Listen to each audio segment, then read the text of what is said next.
and welcome back everyone to Trekyards Mission Briefing. It is Wednesday, your weekly dose of ship discussion from literally any corner of the grand and beautiful multiverse of the Star Trek universe. Hi Stuart, how you doing?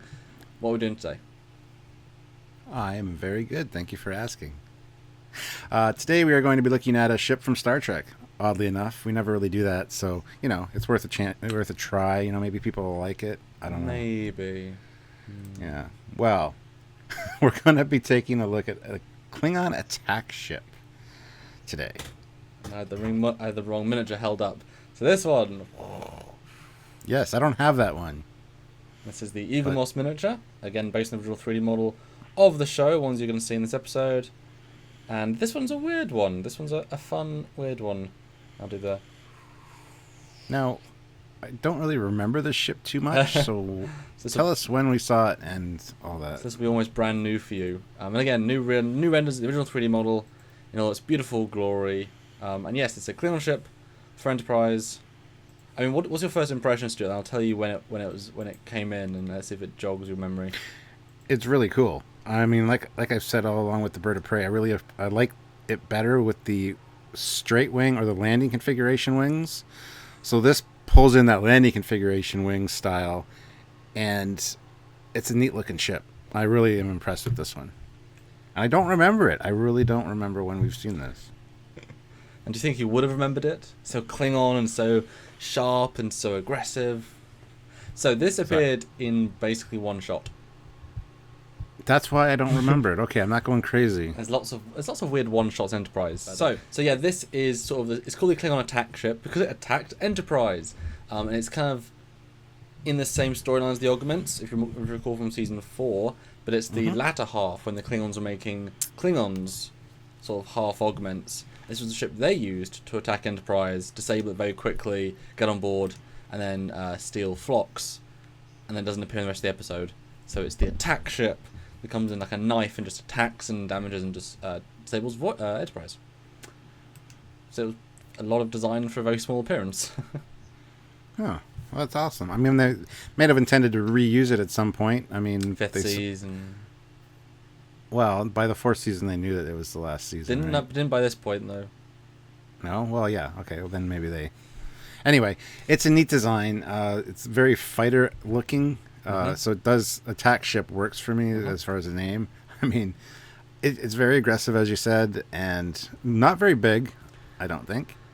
Yeah, because when I saw the episode, it feels a lot like almost a fighter, just a leg above, like 2 or 3 person craft, comes in, high yield weapons, very maneuverable, does its damage and leaves. That's kind of the impression I got from the show.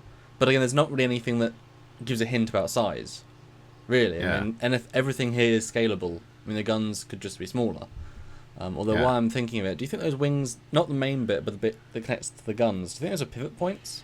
Because they kind of have like a little... It looks like a little bit of a hinge there, but yeah, it doesn't really need it, in my opinion. I mean, unless it's for atmospheric flight or something, it would just make no sense to have it angle up or straight out. Maybe that's the same thing that the Burrell has, down is fire mode, and then top is flight. So a bit silly, a bit unnecessary, but evolution. Maybe they fold all the way, like so they touch the wings, so it's the non-aggressive stance. Like, we're not going to shoot you, even though Klingons don't do that. I don't know. But Stuart, let's talk about scale. And the episode you sort of see compared to the NX-01, and it's smaller. But let's compare it to what we really know about the Klingons. So, do you have any guesses about scale? Like I said, I thought it looks smaller, maybe like I want to say like a 12-person crew, like about a dozen officers and men from Star Trek 3. I get a fighter vibe from it. I don't really get a large ship at all. Yeah. Plus, there's no windows or anything, so again, it's hard to get scaling from that. Yeah. And I think because if it's a smaller ship, you don't necessarily need windows, and if it's a fighter design meant specifically for attack, I don't know. You'd almost want a window in a way, but I don't know. I'm just. Is that red thing at the front a window? I mean, I don't think so. Well, maybe. I guess there was one very similar to that in the Katinga. Yeah, I mean, if it's a fighter like runabout S kind of ship, I can see that being like a front window. Like a single pilot seat with a back set of chairs, and then but then you'd think there'd be side windows too, because you want to be able to have field of view when you're flying something, especially if you're fighting. So that's why you have screens, because Star Trek don't need windows. But Stuart, I was very surprised about this scale, and again, this is the default scale of the original 3D model, which is how they used it in most shots. Boom. It's actually very, very Burrell sized, and this is a correctly Burrell sized bird of prey in their sort of conventional scaling. Based on Star Trek 3's size chart, rather than it gets bigger. So this is more like you were saying, the 12 men and crew intentional scale. So yeah, very, very comparable. I was quite surprised by this. What do you think? Yeah, cool. I mean, it does almost seem smaller than that to me, but I mean that's neat. I'd like to see a fleet of these with some Burrells. That would look really cool. But yeah. I like it. And is it? I mean, does it? It is different stylistically. Does it sort of make you think more the Klingon bird of prey is actually more Romulan design, because it isn't quite as jagged, isn't quite as aggressive, and it could be more Romulan-y? Because this is Klingon earlier design, clearly in a similar vein, but yeah. Well, it's got the support strut things that we see in John Eve's. Retro bird of prey and stuff, and anything Klingon in this era, kind of like the he designed it after the old Soviet style ships. Yeah. I don't know. I can sort of see a Romulan vibe from it, but to me it does say more Klingon. Well, I meant, does this make you think that the Burrell is again more Romulan design if this is more Klingon-y because it's more pointy, more aggressive? Yeah. I still think. It supports my view that the Burrell or the bird of prey was originally a Romulan design that they kind of nicked. It just looks so much softer compared to this, I mean, it's a scout ship as opposed to an attack fighter, so there is that distinct difference. But functionally speaking, they're very similar. Both have a full torpedo launcher, both have very similar pieces. Side view really confuses me because again the proportion doesn't feel right, because it's like feels like I've upscaled it, but no, I haven't. And there's a green person to show how actually small the bird of prey is in the Burrell configuration, and I did put the wings up just to sort of reflect, because I mean that it's comparable very much that way. What do you think about this view then? Well, first of all, it's a great render. I love seeing the bird of prey from the side with the wings up, so thank you for that. The little person, like, it's just big enough. It's just a room. Yeah, it does change the vibe of the ship quite a bit. It doesn't seem like it would be there a lot of internal room there. Exactly. Yeah. Yeah. I don't know. It still seems very aggressive, very, to the point is what it's designed for. Yeah. Strike and attack, and it seems fast going, just sitting still, which is a cool design philosophy. So, if you go to the next picture though, you can see, I do think where you sort of tuned in early is that it feels too big, but I think it has less internal volume than the bird of prey. So even though it is about the same size, it's actually a lot less functional space because it wasn't focused on that. Because if you look at how it's like proportioned, the Burrell is much more square, much more rounded. You can get a lot more internal roomage, whereas this, as soon as you do that to the shape, you're losing quite a lot of room because you can't. Those angles aren't going to necessarily match, and it's a lot thinner, a lot less height. So I think actually a lot less internal. I mean, I don't mean like a lot less, but I mean enough to classify it more as, 2 or 3 rooms with guys waiting to kill people rather than a Burrell, which has more functional everything. And again, this changes the whole aspect of the ship for me, because it looks almost bigger than even from the top view and stuff. You know what I mean? It just seems, because you look at the head of the bird of prey and you imagine that there's the bridge in there and then like another deck or two for the torpedo or whatever. It just, I don't know, it really changes the vibe for me.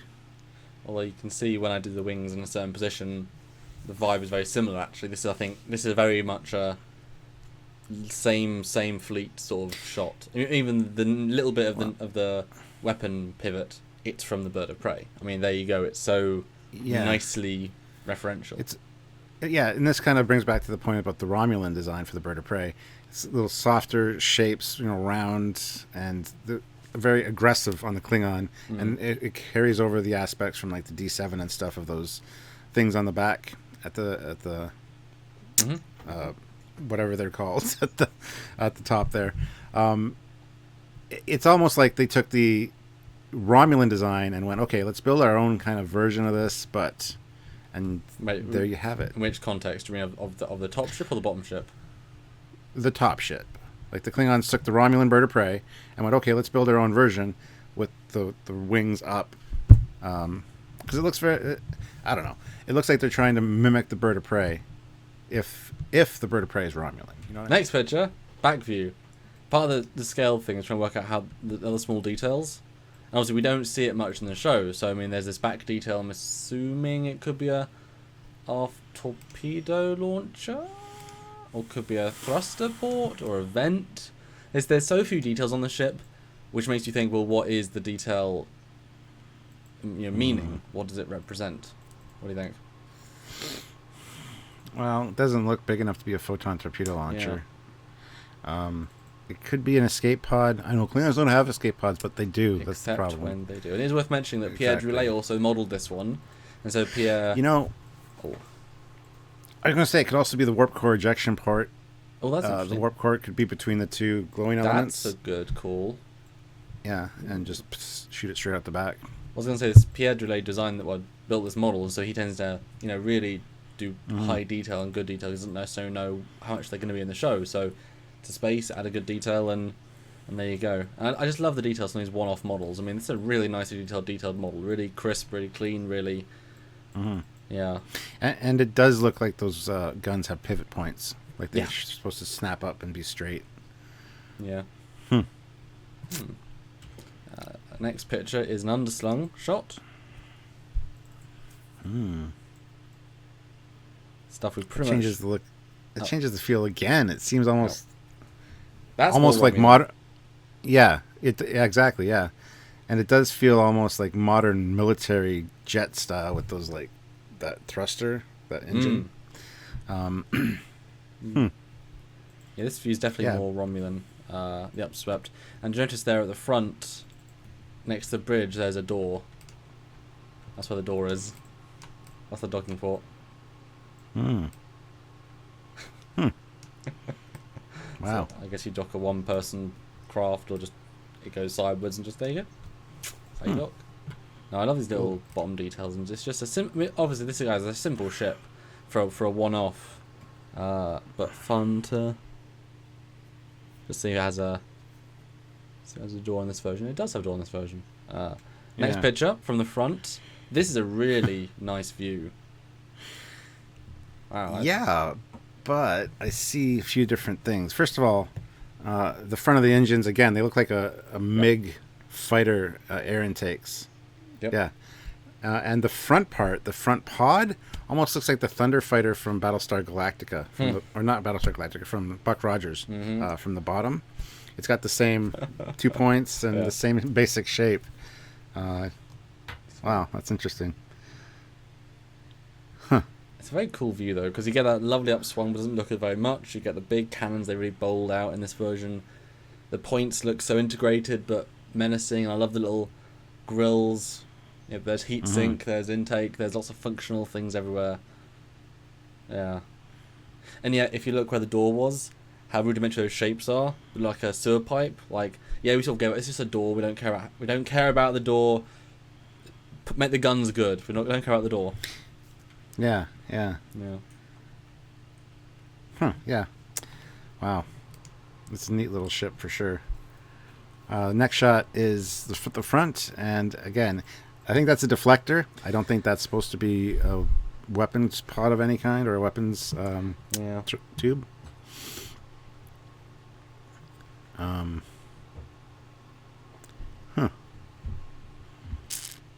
don't know what else to say. I mean, it's almost kind of Cylon-y with that eye motif, like a very aggressive sort of Cylon with his head armor plate and yeah.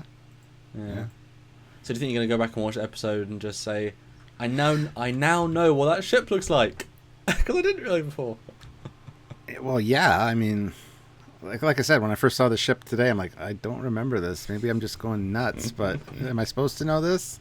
So I felt kind of bad. But check out Enterprise. Yeah. Well, I need to go back and watch it, apparently, and so does everyone else. I like those. I like the entire Augment storyline. That was a really and to have a double 4-parter, doubling down on the Augment stuff. I thought was very, very clever. But back to the next picture. The last picture is the 3/4 view. Again, it's got just the right amount of glows, of lit bits, of details. The guns are reminiscent, but actually different. They're not the same blastery feel and more cannon feel. Single high power cannon rather than the sort of bigger, longer bit of the bird of prey. So it's a lot of things that are very, very similar, but in their own way. And obviously Klingon, but yet the different function. The fact that it's got this front piece, which is it feels like to me a helmet. The fact that it goes over the front to give added protection does feel like this is like a polarized armor zone. That obviously it's going to be attacking head on. It's going to be doing that. It's designed for an attack roll, so it needs an extra level of protection to survive those forward attacks. Which one torpedo survived extra might let you win the day. Is kind of the vibe I get from this. Yeah, it almost seems like the front pod is detachable as well. I mean, should the rear... I don't know about what it looks like on the model, but from this 3/4 view, it looks like that front pod could just be launched out and... stab things. Well, very reminiscent of the front pod on the Defiant, which was supposed to be a photon torpedo or the Vorcha. pod. This could be a Vorcha reference. Huh? Yeah. Yeah. Yeah. Well, there you go. There you go. Another unsung hero of Enterprise. Maybe not quite, but I like this ship. And it's a Klingon ship that feels and looks Klingon, which is nice. That is a nice thing to have. Yes, I will give you that. Yeah. As always, guys, if you knew about this ship, let us know. If you didn't, like me, and felt bad, just let us know as well. Don't forget to like the video, subscribe to the channel, and we upload quite often, so hit the notification icon so you don't miss any uploads, because we do have a lot of cool stuff coming out all the time. And little seen actual canon ships that we get to look at in detail, which is really cool. A couple seconds of screen time, but we get to break them down and wish we had seen them more, because this is a neat design. So so get notified every time we upload. And there's a lot of old videos for you to go and look at of similar treatment of lots of amazing ships, a lot of amazing renders. We like to bring this value for you guys because, hey, we're Trek fans. This is an amazing opportunity. But if you want to support us directly to let us do more of this, then there's two amazing ways. Either support a one-time donation at trekyards.com. We do this both for fun and to keep doing it. And to keep doing it, we need the funds to keep doing it. And we don't really earn enough via the YouTube system. We just don't. So one-time donation at trekyards.com. A regular support via Patreon. A lot of YouTubers use this to just keep them going, and we are one of those cases. We need the Patreon support, otherwise we can't make Trekyards and we can't do stuff like this for you guys, and we really want to. We have more plans, more things, more ambitions, but it needs your support. So as little as $1 a month, $5 a month, $10 a month, you won't notice it, but if enough of you give, it makes a huge difference to us, so thank you in advance. That's right. So until next time, guys, I'm Captain Foley. And I am Commander Cummins. See you soon. Bye, guys.